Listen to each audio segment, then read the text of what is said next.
with us coming out, which is just great. Well, I first wanted to start off with our first speaker, Treasurer Danita Holmes from the Suquamish tribe. So thank you.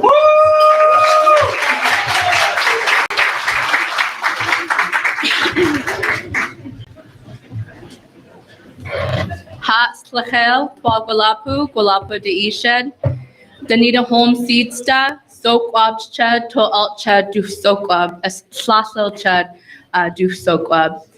I just wanted to raise my hands up to each and every one of you for being here tonight. My name is Danita Holmes. I am the Suquamish Council Treasurer, New Suquamish Tribe. I am here to, thank you.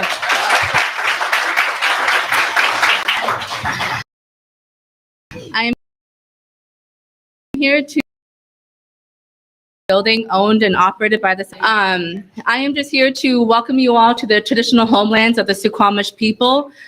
Thank you for allowing me to open up this event, and I'm very honored to be standing here next to Tarra. And on behalf of the Suquamish tribe and myself and my family included, we created this little Democratic blue cedar, cordage, and abalone necklace and earring set that I wanted to present to you. So thank you again so much.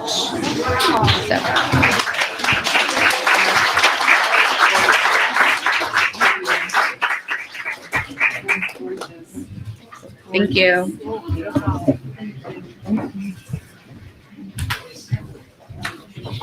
Great, thank you so much. And next up, we have one of Tarra's dear friends and supporters, Drayton Jackson.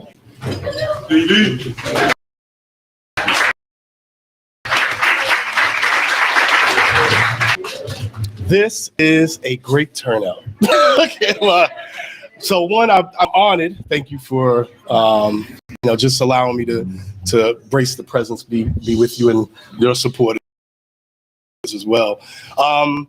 I repeated this story a number of times when Tarra took me out to have coffee, which we never actually had coffee. We just sat and talked, and it was for 3 hours. Great conversation. And what I got out of that was somebody that was passionate, somebody that said, if I get a chance, trust me, I will do what I need to do. And I know, between Head Start and other avenues that I sat in, I was able to really hear from legislators that I've known for a long time. Is like, man, you guys got one over there, man. And this legislative session showed me a lot of who you are and why we need you back in there. I did this to her when they kept 3 o'clock in the morning, and I texted her and I was like, stay good. Are you all right? And she hit back and said, I'm in a good fight right now. This is hard. And it made me just say, wow, okay. This is somebody that's doing the job and doing the work. And I think a lot of times when we get, I say this everywhere I go, that we have 3 of the most powerful legislators in our state, right? And it is something that I think a lot of other people take for granted. And when you have a team, a dynamic duo that understands what their constituents, not just wants, but what their constituents needs to grow in your community, that's somebody that you have to get behind. So when I say I support her, it is not without me saying that I really support her. I said, do you want me to come up to Olympia? I said, let me know if it's getting rough, let me know. And I think we all have to do that. What is getting ready to happen in the next couple of years is going to be life-changing to this country. And we need people to show up. We don't need people to sit down. We don't need people to be scared. We don't need people to run. We need people that are sitting in office that are going to do the damn job. And not only do it, but do it with honor and do it with respect for our country. So with that said, I have the honor of introducing one of my heroes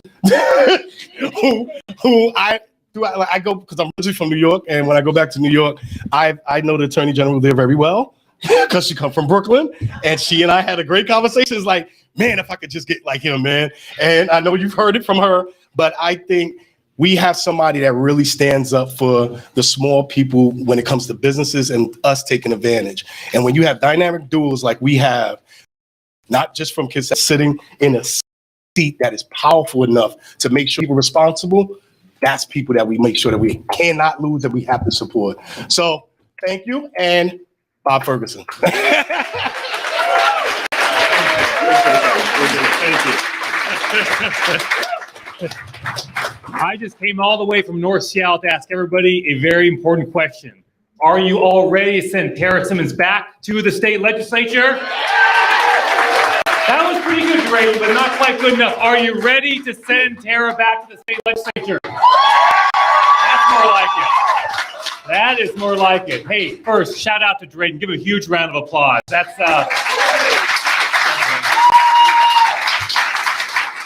that is a tough act to follow, Drayton. So thank you for that, and a big round of applause for the Suquamish tribe for really everything they do for our state, for our community, and this event as well for Tarra. I know we're so. Got a few minutes. So here's what I want to focus on. It's a challenging time in our country and our state. Every time you pick up the newspaper, right? It seems like it's tough news a lot of the time. And so for me, the way I deal with that is really three ways. Number one, I focus on my work, try to live up to what Drayton was saying, right? That's number one. Number two, I focus on my kids and spend most of my time driving my 14-year-old softball throwing daughter pitcher around the softball tournaments. And number three is realizing how important it is, more than ever, to make sure we do all we can, and I do all I can, to support quality, passionate candidates for office at every level of government who shares my values. Am I right about that? We can't control a lot of what's going on, right? But there are more than 100 people in this room. I could count, right? This group of people right here working together can make the difference of making sure we return back to the state legislature a fighter for the people of this district and the state. Are you going to do that? Yeah. Absolutely. So I want to give you, in my 3 minutes left, my top 3 reasons why I'm supporting Tarra to be returned to the state legislature. I could give you top 10 like Letterman, but I've only got time for 3, Drayton. So I'm giving you 3. So number one, the more I do politics, the more obvious it becomes, and this is not a news flash, but the more obvious it is, the more apparent it is that when decisions are being made, the powerful always have a voice at the table. They always have a voice at the table. They can afford to pay for a high-priced lobbyist. They can afford to write big checks with dark money to get the person they want elected to influence a budget or a policy at the local or state or national level. There are also, unfortunately, a lot of folks who do not have a voice at the table. Right? The poor, the disenfranchised, you know that. Yeah. That's why, in my view, having someone who brings the voice to that table of those individuals is so important. And look, with Tarra, it's not just someone who brings that voice, you know her background. She is that voice, literally speaking, right? And she brings that to the table every single day as a state legislator. And look, I can tell you, you know this, she's never forgotten where she came from. How could you? Right. How could you, right? I've never had that experience, but I can't really imagine what that would be like, honestly, right? And so, but it is clear when you're around Tarra, look, she's not mingling with the rich and powerful. When you look at the bills she proposes, it's not bills she's looking up for the rich and powerful. They've got lots of advocates. They don't need a whole lot more. The disenfranchised, do they need an advocate? Yes. Have they got one in Tarra? Yes. That's reason number one. Reason number two, she is tenacious and she's a fighter. That's really 2 reasons, Drayton, but I'm kind of combining if that's okay. So she, as a person coming through a difficult time, decides she wanted to be a lawyer. And many of you are familiar with the story. The State Bar Association, guess what they said when she tried to become a lawyer? No. You're a convicted felon, we're really sorry, can't do that. A lot of people, most people, almost anybody, let's be honest, would have stopped at that point. There aren't many people I know who have said, you know what, State Bar Association, I'm gonna sue you. I'm taking you to court, all the way to the state Supreme Court. And guess what happened? She won.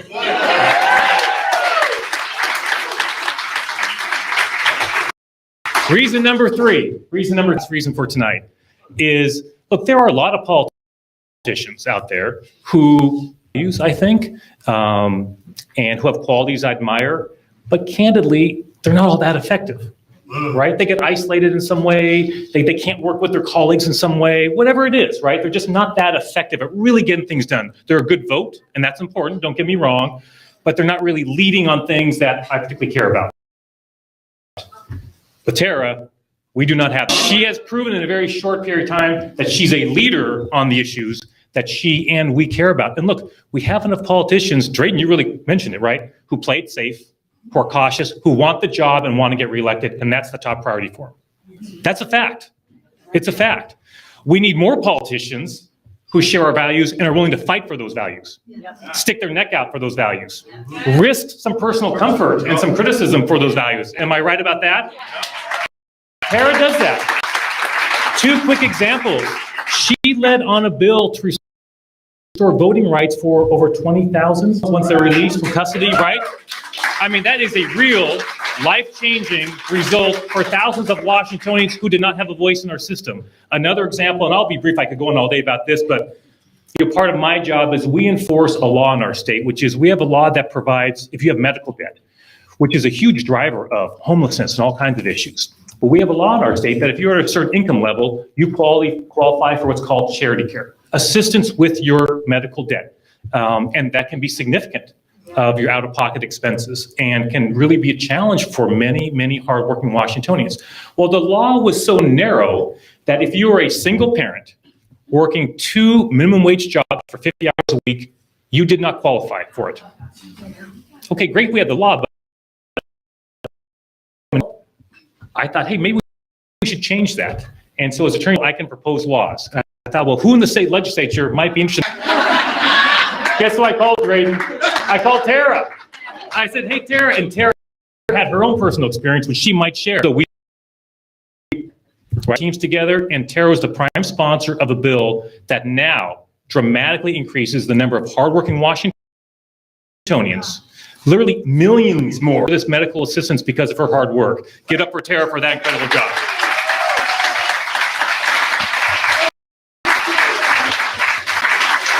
So lastly, I know that before I have Tarra come up here, I think Drew Hansen is here somewhere. Am I right? Drew, here somewhere? He's somewhere. I think Drew's there. He's at the back. You're doing the ask later on, right? Yeah. I'm not doing the ask, but donate.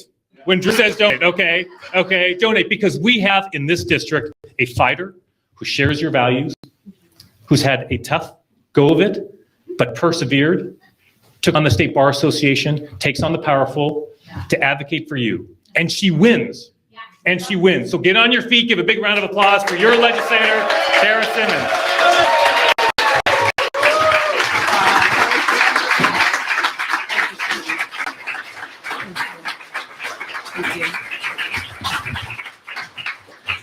Oh my gosh, it is so emotional for me to be here and to see all of you. It's been a really long time since we've been able to be together as a community, and to have so many of my beautiful neighbors and community members here from such different walks of life. It just, makes me speechless, really, that you believe in me to this level. It warms my heart. It makes my day, especially some of you know my son went to join the Marines yesterday, and so he's at boot camp. So I've been a little emotional about it, and so you all really give me the strength to keep fighting. First, I just want to acknowledge officials in the room. Not because I think the electors are the most important, but because tradition, honestly. Because I really don't. But I do want to say thank you to obviously our Attorney General, Bob Ferguson. Yes, thank you. He came all the way from North Seattle, like that's a big deal, and that means a lot to me. Also, we have Bainbridge City Council member Brenda Von Troy Johnson here. Where are you, Brenda? Yeah. She's amazing. Bremerton City Council woman Jennifer Chamberlain. Where are you? There she is. We have Paulsville City Council member Ed Stern. Yes. Oh, I'm getting to Sherry. We have our Kitsap County prosecutor, Chad Enright, dear friend of mine. Kitsap County Sheriff John Giese, friend of mine as well. And our Kitsap County Auditor Paul Andrews. Where are you, Paul? Right there. Of course, my amazing, loving seatmate, Brother Drew Hansen, is here.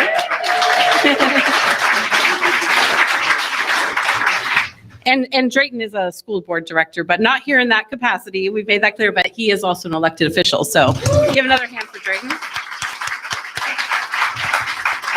Did I miss any elected officials? No? Okay.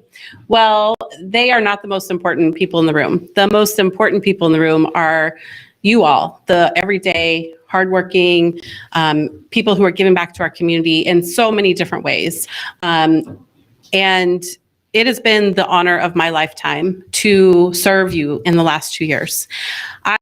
I have a lot of work left to but I know that I am bringing forward our share that I've been able to do with your support and by you electing me was pass the voting rights bill. That was my freshman bill, by the way.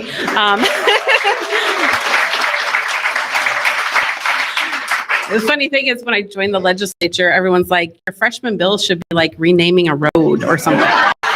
I'm like, I didn't work that hard to get here to know. I only got 2 years. I mean, 2 more years aren't promised. This is my freshman bill. And, you know, and it really is now one of the most progressive bills in legislation in the whole, yeah.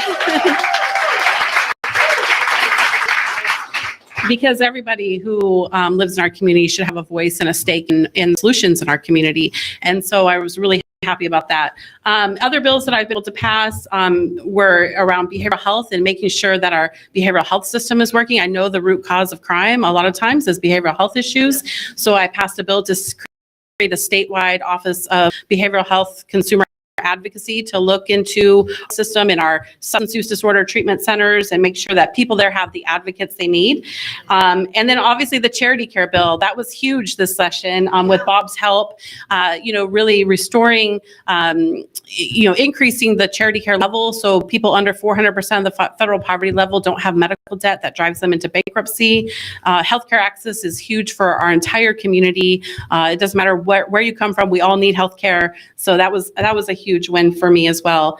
A couple of others have to do with easing reentry. You know, because of my background being the first and only formerly incarcerated person in any legislature in our nation, I find my experience in knowing what the community, what this population needs to be successful and not go back to crime as you know, something that's my responsibility to lead on because it's been neglected for so long. But all of us want a safe community. We don't want, all of us want to feel safe, right? But why are people committing crime? Oftentimes it's because they have no other option, they have no support. And especially when people come home from prison, it is egregious that we release them with $40 and a bus ticket and no housing into homelessness.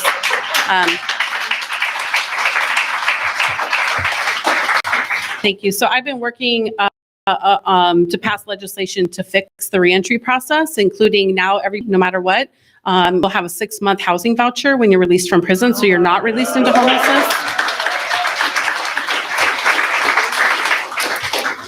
And now people will also have more options to deal with their court fines and fees. So their Burger King paycheck isn't being garnished to pay those off, the court fines and fees.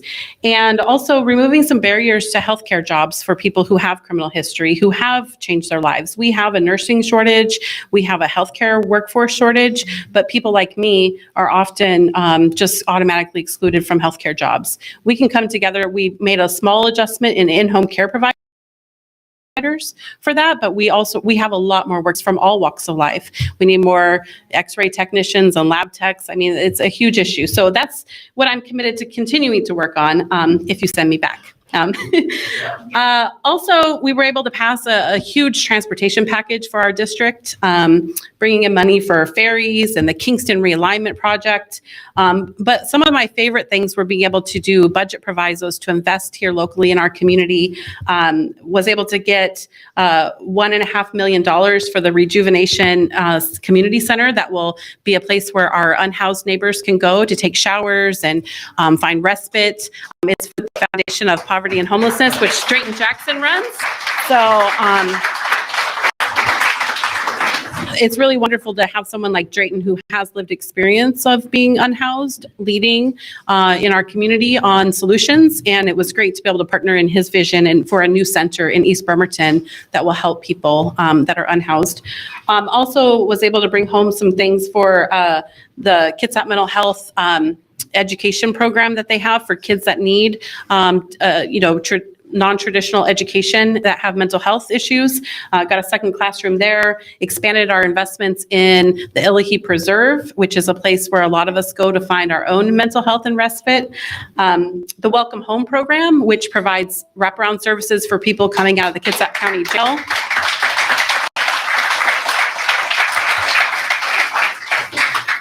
Our Paulsbo firefighters have a program that helps people with behavioral health issues, and they have a firefighter and a behavioral health worker go out together, and I was able to get money for that. So I know Paulsbo is happy for that.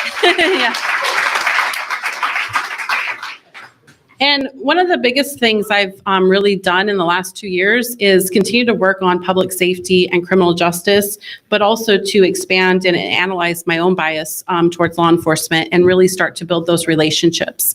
You know, I came from a background where law enforcement often took my father away to prison or jail, often took me to prison or jail. And so I never really looked at law enforcement as a friend. But thankfully, our new interim Kitsap County Sheriff, John Giese, has really sat with me and taken time with me and many meetings to build a strong and trusting relationship. And I just went out on a ride along with a police officer. And so I'm learning to both be critical, but also warm and to walk this, because in my heart of hearts, the way I've been effective is because I do collaborate with people. And I don't put up this us versus them. Legislation has passed with bipartisan support. And those same principles, I have, Chad Enright, the prosecutor, and I, made a great friendship many years ago. I think he was at my swearing in ceremony. I met with him before he even ran to be prosecutor. And now I absolutely trust Chad as my friend and someone I can call when I have a question about something. And if something doesn't look right, I can call and hear. And then I'm not thinking things are a certain way. I've been able to build relationships with them and bring that to the Public Safety Committee and make police reform. And we did want accountability. We do want transparency, but we also need to build the system that is fair and just for everyone and keeps us safe and also treats the underlying condition. Anyway, throughout my work with them, I've been able to lead on public safety and criminal justice legislature through a racial equity lens. I'm never going to not look at how legislation is impacting people of color first. Racial and social justice is my primary motivator. But working together has been amazing. The other things I've been able to do, and I'm almost done, is supporting my awesome seatmates. Senator Wolfes is not here, but she is a leader on environmental justice and climate change, which is huge for our district. And it's been a real honor to be able to work and support her and support her budget decisions too for our community in the House, and be able to pull her bills from rules, because I'm on the Rules Committee, and just be able to, we work really, really well together. And then my amazing seatmate, Representative Johansson, who is here, so he gets a gold star. But, on higher education, on broadband access, and overall, probably the smartest legislator that we have, and one of the most humble kind. And I have the honor of serving as his vice chair. He's the chair of Civil Rights and Judiciary, which is a big topic, and a lot of policy comes through there. And I have the honor of being his vice chair and learning from him, and he takes time to invest in me. So I am grateful that I get to support him too. Whenever he has a bill that's in rules, it becomes number one for the poll. So I've really enjoyed the last 2 years and being able to work with my seatmates. So Also, one last thing I've been able to do is stop bad things from happening. Sometimes things come up, and I know that they would be harmful to our vulnerable communities in certain ways, and so I've been able to put a stop to those. And none of this would have been possible if Representative Sherry Apple wouldn't have opened the door for me. So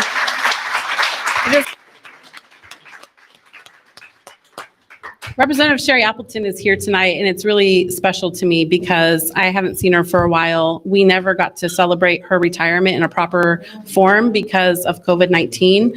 I just want to say thank you, Sherry. You were a fighter for this district for 16 years. You paved the way for me. You opened the door for me. You saw in me what I didn't see in myself. I never thought I would run for office ever until she asked me to. And she saw in me a fighter and someone to carry on the torch. And Sherry, I love you. And I'm so grateful you're here tonight. And I hope that everyone can give her a hug before she leaves.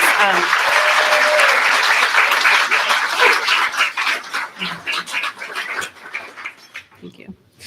So, I know our shared values. Our shared values in this district are some of the things that we are contending with nationally right now, like protecting the right to choose, banning mass shootings and having responsible gun legislation, keeping our communities safe, providing equitable health care to all people, including our undocumented neighbors, making critical investments in behavioral health and affordable housing, and addressing climate change, and keeping our environment safe and our salmon running.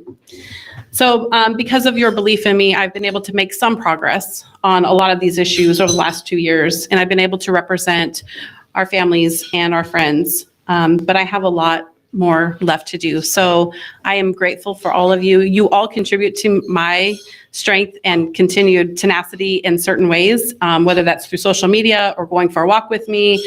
A lot of you have cooked meals for me, or we've gone out to meals or coffees, and I can't do this without you and encouragement and support. So I would be honored if you send me back for another 2 years. If you're here, it's obvious that you probably are going to vote for me. So thank you. Thank you, my friends.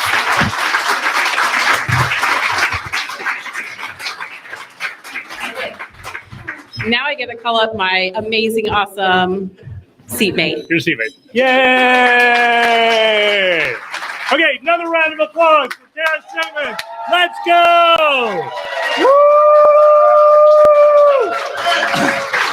Okay, so this has been really fun tonight. It is so nice to see people in person. It really is.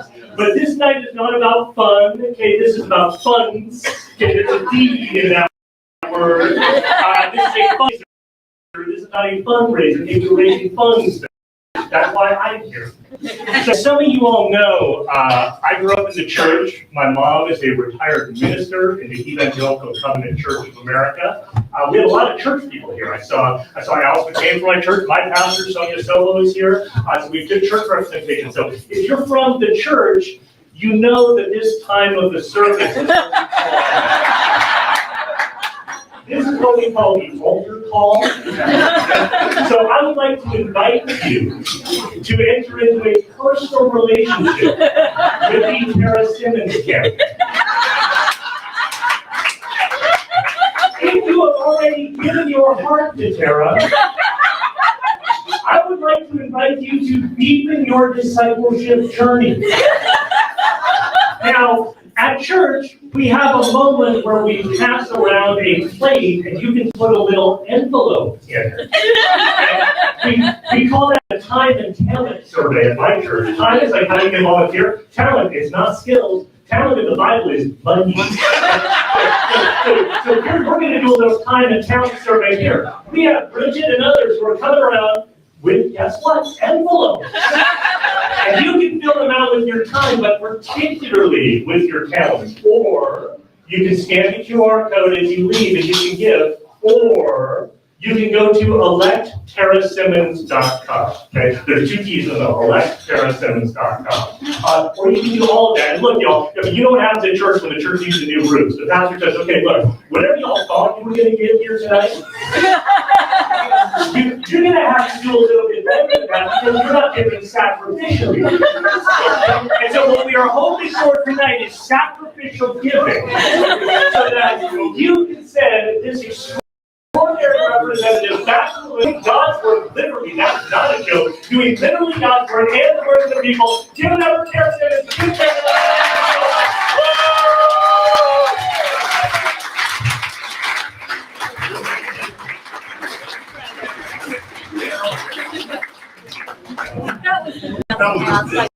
All right, I think that concludes our program, so we can go back to mingling, and thank you all for coming. We'll stay around for like another half hour.